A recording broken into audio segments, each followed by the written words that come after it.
നോക്കിക്കോ, നിന്നെ ഞാൻ കോടതി ഹാജരാക്കും. എന്നിട്ട് തെളിയാതെ കിടക്കുന്ന പല കേസുകളും എടുത്ത് നിന്റെ തലയിൽ വെച്ചത്. അങ്ങനെയാണ് ഞാൻ രക്ഷപ്പെട്ടു പോരും.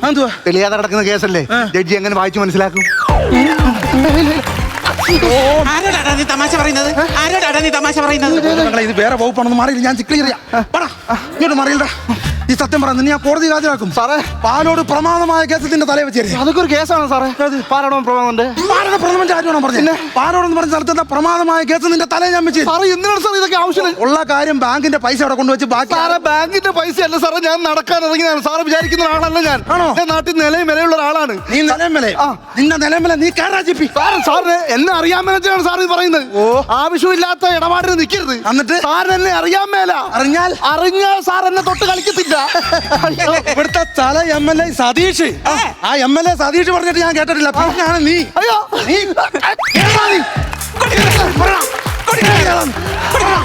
MLA സതീഷില്ലേ, അവന്റെ അച്ഛനാ ഞാൻ. അയ്യോ എന്റെ അമ്മ, അയ്യോ അയ്യോ. വല്ല ശല്യത്തിനും വന്നാണ് കൊച്ചാ, നീയാണ് എരിവ് കയറ്റി ഇടിയാത്ര ഇടിപ്പിച്ചാ. അല്ലല്ല, സാറാ ഇടിച്ചത്, ഞാൻ കണ്ടായിരുന്നു. പിന്നെ അമ്പാടിയിൽ ഓടിച്ച് ഒളിച്ചിരിക്കാൻ പറ്റുമോ? ഇല്ല, അവിടെ ഒളിച്ചിരിക്കാൻ പറ്റില്ല, റേഡിയില്ല, പക്ഷെ സേഫ് ആണ്.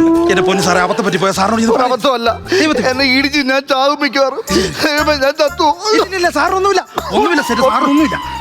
ഞാൻ ദൈവത്തെ വിചാരിച്ച സാറിനോട് പറയില്ലേ. കാരണം സാറിനോട് പറഞ്ഞാൽ സാർ എന്നെ കീരിക്കാൻ അവിടെ രാമപുരത്തേക്ക് സ്ഥലം മാറ്റും.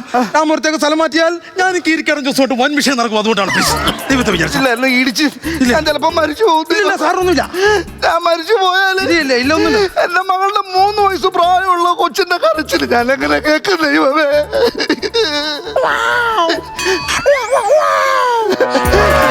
അവളുടെ 5 വയസ്സുള്ള കൊച്ചിന്റെ ആട്ടവും പാട്ടും ഡാൻസും ഒക്കെ ഞാൻ എങ്ങനെ കാണും ഈശ്വര.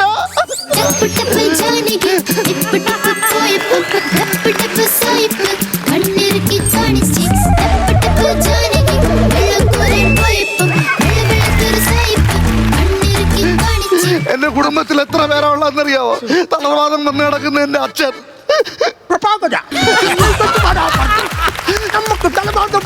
വൈകിട്ട് സന്ധ്യാനാമം കൊടുത്തു വെക്കുന്ന എന്റെ മുത്തച്ചി, രാമ രാമ രാമ രാമ രാമ രാമ നാട്ടിൽ നിലയും വിലയുള്ള എന്റെ വലിയേട്ടൻ, ഞാൻ ഭയങ്കര അങ്ങനത്തെ ഒരാളാണ് ഞാൻ. സൗദി അറേബ്യയിലുള്ള എന്റെ അനിയൻ,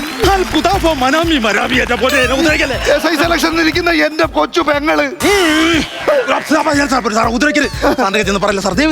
ഞാൻ പറഞ്ഞു കൊടുക്കും. കാര്യം എന്നെ വെറുതെ തല്ലി, അതുകൊണ്ട് ഞാൻ പറഞ്ഞു കൊടുക്കും. സാർ ഒരു കാര്യം ചെയ്യാം, ഞാൻ സാർ വണ്ടിയിലോട്ട് ഇറങ്ങി ഞാൻ വീട്ടിൽ കൊണ്ടു. വണ്ടിയിലോട്ട് കയറുന്നില്ല. അങ്ങനെ പറയില്ല സാർ, പോലും സാർ നാണക്കട എനിക്ക് പ്രശ്നമാണ് സാർ. ഞാൻ കയറുന്നില്ല. സതീഷ് സാർ എന്നെ തട്ടുവോ? അല്ല, വേണമെങ്കിൽ ഞാൻ കൂടെ കയറാം. ഈ അമ്പാടി ലോഡ്ജിന്റെ ഒരു കാര്യം പറയില്ല സാർ. ദൈവത്തെ വിചാരിച്ചു ജീപ്പിൽ കയറി ഞാൻ കൊണ്ടുവിടാം. ഇല്ല, വേണ്ട, അത് വേണ്ട. ഞാൻ ജീപ്പിൽ കൊണ്ടുവിടാം. ഒന്നുമില്ലേലും സതീഷ് സാറിന്റെ അച്ഛനല്ലേ, അതുകൊണ്ടാണ് എനിക്ക് ഇത്ര എങ്ങനെ. അല്ല, MLA സതീഷ് സാറിന്റെ അച്ഛനല്ലേ, അതാണ് ഇത്ര ബഹുമാനം. അല്ല, അതുകൊണ്ടാണ് ഞാൻ പറഞ്ഞേ. നിങ്ങളിപ്പോ ഈ പറഞ്ഞ കാര്യം ഉണ്ടല്ലോ, MLA സതീഷ് സാറിന്റെ അച്ഛനാണെന്നുള്ള കാര്യം, അത് എനിക്കും അവന്റെ അമ്മയ്ക്കും ഇപ്പം തനിക്കും അറിയത്തുള്ളൂ. വേറെ ഈ ലോകത്ത് ആർക്കും അറിയാൻ മേല. ഇപ്പൊ എനിക്കും അറിയാം.